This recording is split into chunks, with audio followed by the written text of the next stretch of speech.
Welcome friends. Henley Passport Index 2024 के अनुसार भारत के पासपोर्ट को 80वां स्थान मिला है। इसका मतलब ये है कि अब भारतीय पासपोर्ट से आप 62 देशों यानी कि 62 देशों में वीजा फ्री एंट्री कर सकते हैं या कुछ दिन रह सकते हैं। ये हेनले पासपोर्ट इंडेक्स क्या होता है और इनके पास ये डाटा कहां से आता है? असल में ये इंडेक्स बनाने के लिए इंटरनेशनल एयर ट्रांसपोर्ट एसोसिएशन से डाटा कलेक्ट करते हैं और कुछ इनकी रिसर्च होती है। इस इंडेक्स में 227 डेस्टिनेशन जो कि घूमने के लिए या किसी पर्पस के लिए एक्वायर की जाती है उसे इंक्लूड किया जाता है और इस इंडेक्स में 109 देशों को रैंकिंग दी गई है। इस इंडेक्स में पहले स्थान को 6 देशों ने मिलकर ऑक्यूपाई किया है, जिनके नाम हैं France, Germany, Italy, Japan, Singapore और स्पेन। और दूसरे नंबर पर है फिनलैंड, साउथ कोरिया और स्वीडन।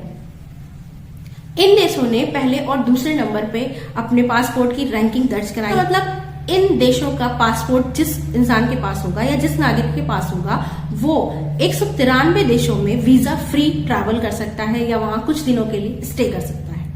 वीजा फ्री क्या होता है और पासपोर्ट क्या होता है? सबसे पहले हम जानेंगे कि पासपोर्ट क्या होता है। पासपोर्ट आपका एक बेसिक डॉक्यूमेंट होता है जिसमें आपके नाम, फोटोग्राफ और पर्सनल डिटेल्स जैसे कि डेट ऑफ बर्थ, जेंडर, ये सारी चीजें, ये इंफॉर्मेशन होती हैं। और वीजा जब अप्रूव हो जाता है तो वो उस पासपोर्ट पे आपके स्टिक कर दिया जाता है, चिपका दिया जाता है, जिस पर लिखा होता है कि आपको किस देश में जाना है, कितने दिनों के लिए जाना है, किस डेट से किस डेट तक के लिए आप वहां रहेंगे और आपका पर्पस क्या है। जी हाँ, वीजा कई तरीके के होते हैं और पर्पस के अकॉर्डिंग, आपके काम के अकॉर्डिंग आपको वीजा अलॉट किया जाता है या आप उसी हिसाब से वीजा अप्लाई करते हैं। जैसे कि अगर आपको बाहर जाकर विदेश में जाके अपनी पढ़ाई पूरी करनी है तो आप स्टूडेंट वीजा अप्लाई करेंगे, छात्र वीजा अप्लाई करेंगे। और अगर आपको वहां व्यापार के लिए जाना है तो बिजनेस वीजा, या आप घूमने के लिए जा रहे हैं तो उसके लिए अलग से ट्रैवल वीजा। और अगर किसी की शादी यहाँ वहां हो गई है, उनके स्पॉस यहाँ पर हैं, हस्बैंड वाइफ रिलेशनशिप, तो उनका एक अलग टाइप का वीजा होता है। इस तरीके से अलग अलग पर्पस के लिए अलग अलग वीजा होता है, उसकी अलग अलग ड्यूरेशन होती है। और हाँ, अगर आप उस ड्यूरेशन के बाद भी उस देश में रहते हैं तो ये इलीगल होगा, कानूनी तौर पे आपके ऊपर एक्शन लिया जाएगा। इसलिए वीजा अप्लाई करते वक्त बिल्कुल क्लियर होना चाहिए कि आपको किस डेट से किस डेट तक का चाहिए और आपका पर्पस क्या है। वीजा, ये तो हो गई वीजा की बात और पासपोर्ट की बात। अब वीजा फ्री का क्या मतलब होता है?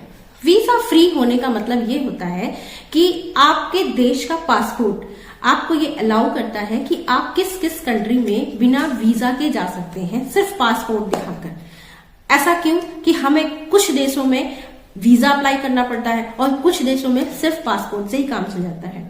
ये वहां की सरकारों की राजनीतिक बॉन्डिंग होती है, व्यापारिक बॉन्डिंग होती है, वीजा नीति होती है। वो आपस में अपने व्यापार को बढ़ाने के लिए, अपने रिलेशनशिप को बढ़ाने के लिए, अपनी कूटनीतिक रिलेशनशिप को बढ़ाने के लिए एक इस तरीके की नीति बनाते हैं कि वो अपने कंट्री में फला कंट्री के लोगों को आने देंगे और हमारे यहाँ से भी लोग वहां जा सकते हैं। आपस में म्यूचुअल अंडरस्टैंडिंग होती है। तो पर्टिकुलर कंट्री के लोग या नागरिक सिर्फ उन्हीं कंट्रीज में वीजा फ्री ट्रैवल कर सकते हैं या वीजा फ्री स्टे कर सकते हैं जहां के देश से आपके कंट्री की बातचीत हुई हो, ऐसी कोई नीति बनाई गई हो कि हमारे यहाँ म्यूचुअल अंडरस्टैंडिंग है, आपके यहाँ के नागरिक हमारे यहाँ आ सकते हैं और हमारे यहाँ के नागरिक आपके यहाँ जा सकते हैं। लेकिन उसमें भी टाइम लिमिट होती है। कुछ देशों के साथ 20 दिन का भी वीजा हो, कुछ देशों के साथ 20 दिन वीजा फ्री आप स्टे कर सकते हो, तो कुछ देशों के साथ 40 दिन। ये आपसी समझ और कूटनीतिक राजनीतिक डिसीजंस होते हैं।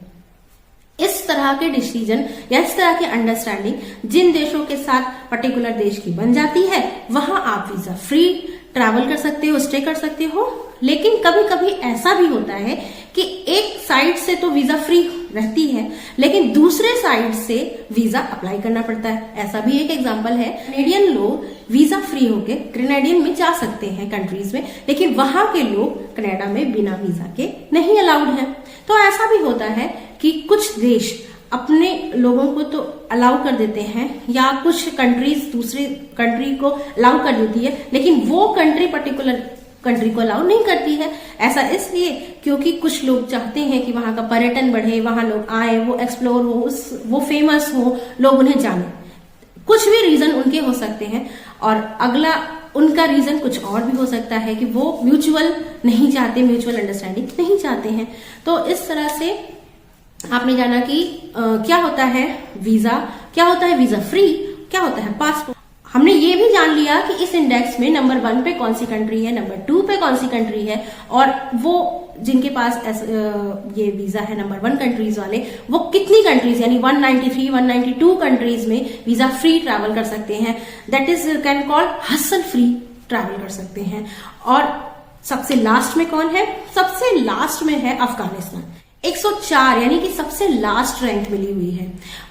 अफगानिस्तान का पासपोर्ट जो नागरिक रखते हैं, इसका मतलब ये है वो मात्र 28 ट्रैवल कर सकते हैं। और सबसे लास्ट में कौन है? सबसे लास्ट में है अफगानिस्तान, 104 यानी कि सबसे लास्ट रैंक मिली हुई है। अफगानिस्तान का पासपोर्ट जो नागरिक रखते हैं, इसका मतलब ये है वो मात्र 28 ऐसे देश हैं जहां ट्रैवल कर सकते हैं। इसी के लगभग आसपास पाकिस्तान की भी स्थिति है, जिसकी 101वीं स्पॉट है इस इंडेक्स में। यानी कि जिनके पास पाकिस्तान का पासपोर्ट है वो सिर्फ 34 देशों में वीजा फ्री ट्रैवल कर सकते हैं या स्टे कर सकते हैं। तो इस तरह से हमने ये देखा कि हेनली पासपोर्ट इंडेक्स में वही कंट्रीज को इंक्लूड किया जाता है, वही पासपोर्ट इंक्लूड किए जाते हैं। वीजा फ्री की फैसिलिटी है, और कितने देशों की वीजा फ्री ट्रैवल की उनके पास फैसिलिटी है, इससे उस पासपोर्ट की मजबूती का अंदाजा लगाया जाता है। यानी कि जिन पासपोर्ट पे आप जितने मैक्सिमम देशों की यात्रा कर सकते हैं, जितने मैक्सिमम देशों में स्टे कर सकते हैं वीजा फ्री, उस पासपोर्ट को उतना ही ज्यादा मजबूत माना जाता है। यानी कि बस आपने दिखा दिया कि हाँ भैया जी हम फला देश से हैं, तो इतना ही काफी है, हमारा नाम ही काफी है, बाकी हमें किसी चीज की परमिशन की जरूरत नहीं है। इसी तरीके से कुछ देश ऐसे हैं कि जिनका नाम ही लेने पे सारे रास्ते बंद कर दिए जाते हैं। तो ये इमेज होती है। ये इसका डिसाइड करने का क्या तरीका है? इसको डिसाइड किया जाता है उस देश की जीडीपी, उस देश की कूटनीतिक नीतियां, और उस देश का दूसरे देशों के साथ रिलेशनशिप और ग्लोबल रिलेशनशिप इत्यादि। तो उम्मीद है जानकारी अच्छी लगी होगी। वीडियो पसंद आया हो तो लाइक कीजिए, चैनल को सब्सक्राइब कीजिए। मिलते हैं नेक्स्ट वीडियो।